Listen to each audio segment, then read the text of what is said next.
Hai semuanya, aku Aurelia Fizal dan selamat datang lagi di Jembatan Waktu.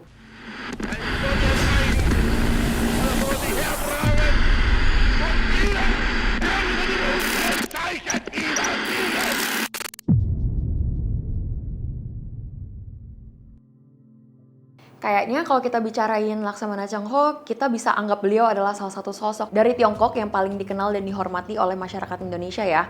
Tapi apakah kita sudah mengenal beliau lebih dalam? Yuk kita mulai dari permulaan. Cheng Ho lahir dari keluarga Muslim Hui yang bermukim di Yunnan, Cina selama ratusan tahun lamanya. Nah, sebenarnya Cheng Ho itu bukan nama asli beliau loh. Cheng adalah gelar yang diberikan kepadanya dan nanti kita akan bahas. Nama lahirnya adalah Ma He. Ma itu adalah marga yang umum untuk orang Muslim di etnis Hui, Cina. Ma itu adalah transliterasi dari Muhammad. Ajal Syams al-Din Omar adalah kakeknya Cheng He dari Persia dan beliau adalah gubernur pertama Yunnan di era dinasti Yuan yang dikuasai oleh orang Mongol. Cheng He ini lahir saat dinasti Ming baru berdiri selama 3 tahun. Bisa dibilang waktu itu keadaannya masih belum stabil ya. Jadi masih banyak ancaman serangan dari Mongol dan juga masih banyak pergolakan-pergolakan di dalam kerajaan itu. Dan dinasti Ming pun belum menguasai semua daerah di Tiongkok secara keseluruhan. Ada seorang kaisar bernama Chu Yuanzhang atau kaisar pertama dinasti Ming yang memiliki visi untuk merebut daerah yang dikuasai Mongol. Maka ia memutuskan salah satu anak buah kepercayaannya yaitu Fu Youte untuk memimpin ratusan ribu untuk pergi ke Yunnan. Kejadian ini sangat berperan untuk Cheng Ho yang waktu itu masih kecil. Kejadian ini menimbulkan banyak mitos dan perkiraan soal Cheng Ho saat itu.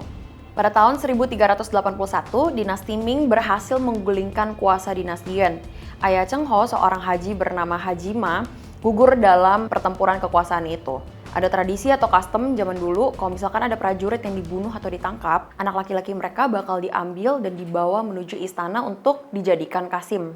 Nasib Cheng Ho pun tidak lain, dia dikebiri di sekitar umur 10-14 tahun. Fu Youte yang tadi memimpin pasukan ke Yunnan, dia merasa Cheng Ho ini terlihat perawakannya karismatik dan dia akhirnya tuh membawa Cheng Ho ke istana. Nah pas Cheng Ho udah lumayan besar, orang-orang yang pernah ketemu sama beliau memberikan testimoni kalau dia nih emang build-nya memang besar dan karismatik. Lalu, apa sih kasim kerajaan ini dan kenapa Cheng Ho ini bisa dibawa ke situ? Apa fungsi dalam struktur kerajaan Cina kuno waktu itu? Aku bakal jelasin secara sederhana aja ya. Kasim itu pada dasarnya adalah orang yang telah dikebiri. Mereka dijadikan pegawai di istana atau harem kaisar yang diisi oleh para permaisuri dan juga para selir. Mereka ini bekerja sebagai pelayan, juga bisa jadi pengawal, tukang masak, pokoknya pegawai-pegawai dalam istana lah. Nah, para kasim ini di usia mereka yang masih muda, mereka dibawa ke dalam istana untuk dijadikan kasim dan mereka dikebiri bukan tanpa alasan. Meski notabene-nya seorang pelayan, kasim ini adalah suatu posisi di istana yang bekerja dekat dengan mereka yang memiliki tahta. Dan menjadi kaisar di Tiongkok, salah satu tujuan mulianya adalah menghasilkan keturunan atau calon-calon kaisar berikutnya. Nah, mereka nggak mau dong punya trust issue sama keturunannya sendiri. Makanya, laki-laki yang bisa masuk ke dalam istana dalam atau haremnya itu, selain keluarga kerajaan dan kaisar, cuma kasim yang bisa. Jadi mereka satu-satunya laki-laki yang bisa masuk ke dalam istana dalam yang bukan keluarga kerajaan. Dan meski seperti itu, bukan berarti para kasim ini akan selamanya hidup sebagai pengawal, pegawai, kayak gitu doang ya. Mereka bisa menjadi orang-orang dalam istana yang memiliki kekuasaan politis dan juga punya influence politik yang lumayan besar dalam kehidupan kekaisaran Tiongkok waktu itu. Dalam beberapa kasus sejarah di kedepannya, para kasim ini seringkali berusaha untuk mendapatkan pengaruh politis, salah satunya dengan mempengaruhi Pangeran Mahkota. Kalau kalian tertarik, aku bakal membahas kasim ini lebih dalam, dan kalian bisa komen di bawah ya kalau misalkan memang mau. Dan tidak seperti kasim lainnya yang berusaha mengeksploitasi posisi mereka dan memiliki niat untuk merangkak secara politis, Cheng Ho ini menghormati banget pangerannya yang dia layani. Jadi waktu Cheng Ho dibawa ke dalam istana, dia akhirnya melayani seorang pangeran yang disebut Pangeran Chuti atau Pangeran Yen. Dari kecil nih, jadi mereka bareng-bareng udah kayak bestie. Dan hubungan mereka tuh terjalin sangat amat dekat layaknya sahabat.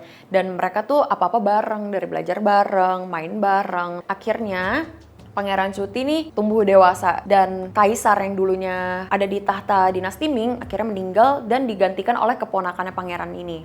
Dan keponakan ini bernama Kaisar Qianwen, dia tuh takut sama paman-pamannya bakal merebut kekuasaan. Akhirnya kaisar ini dia tuh memerintahkan untuk menangkap dan mempersekusi semua pengikut Pangeran Chuti dan juga paman-pamannya yang lain. Pangeran Chuti nggak terima dong. Akhirnya memberontaklah dia dan terjadilah perang saudara 3 tahun yang dinamakan pemberontakan Qingnan.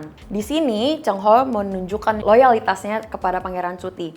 Dia menjadi advisor sang pangeran dan juga menjadi commander di salah satu battle-nya. Dan akhirnya pemberontakan ini dimenangkan oleh faksi The Uncles yang termasuk Pangeran Chuti dan juga saudara-saudaranya. Sedangkan The Nephew alias keponakannya itu kalah. Dan 4 hari kemudian Pangeran Chuti akhirnya naik tahta menjadi Kaisar Yongle. Ini kalau di Twitter bahas ini suka dikatain Yongle ini.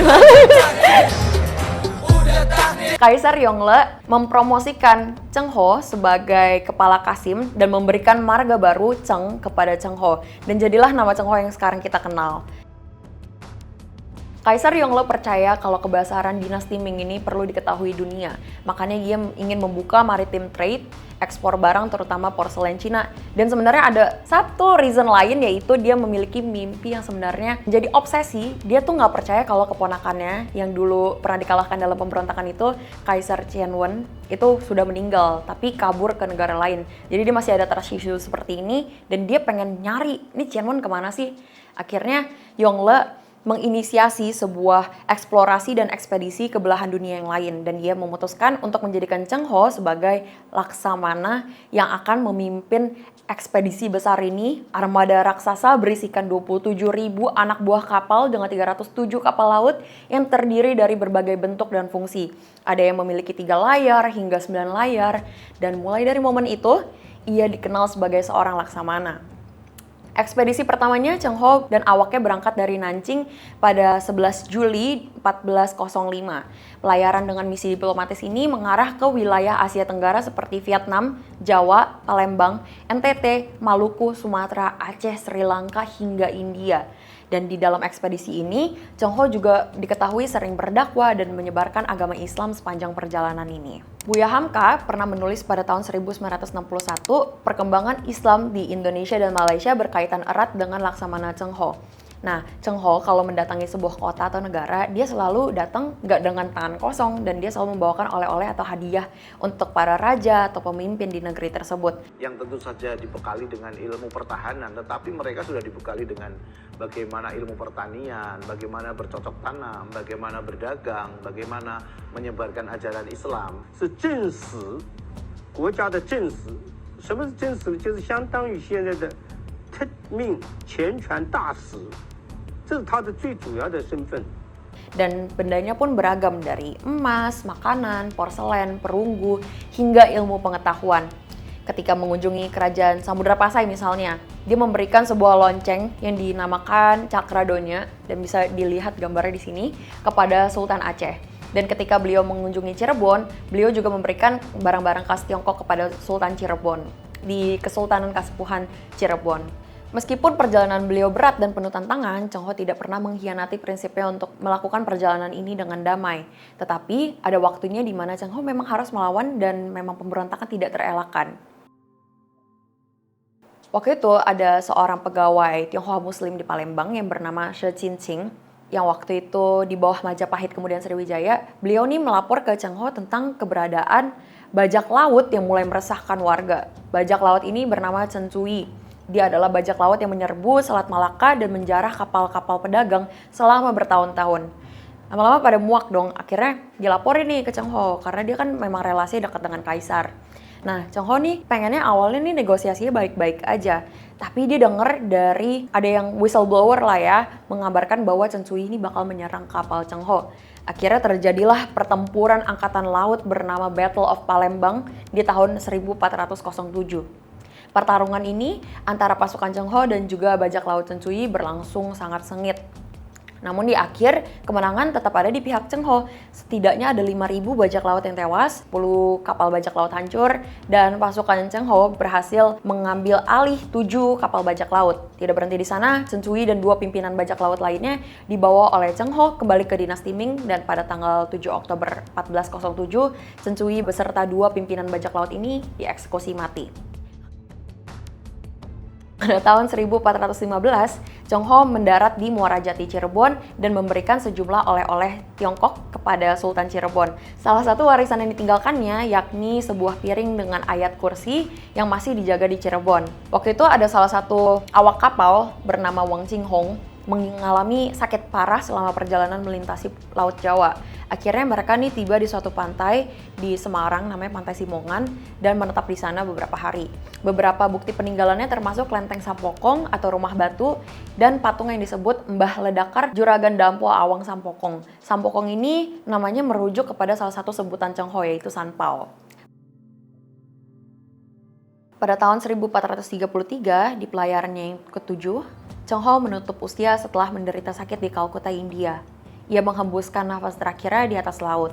Laksamana itu hidup dan mati di samudra yang sudah seperti rumahnya sendiri. Lalu makamnya dibuat di Nanjing, Tiongkok setelahnya. Sebenarnya masih banyak cerita tentang Cheng Ho, masih banyak catatan, namun pada tahun 1480 di bawah kekuasaan Kaisar Cheng Hua, jejak dan archives penjelajahan Cheng Ho banyak yang dihapuskan. Sehingga banyak dari sejarah Cheng Ho yang sudah menjadi bahasa asap dalam angin yang tidak bisa kita ketahui. Aku Aurel Fizal, menutup perjalanan waktu kali ini, sampai ketemu di perjalanan berikutnya.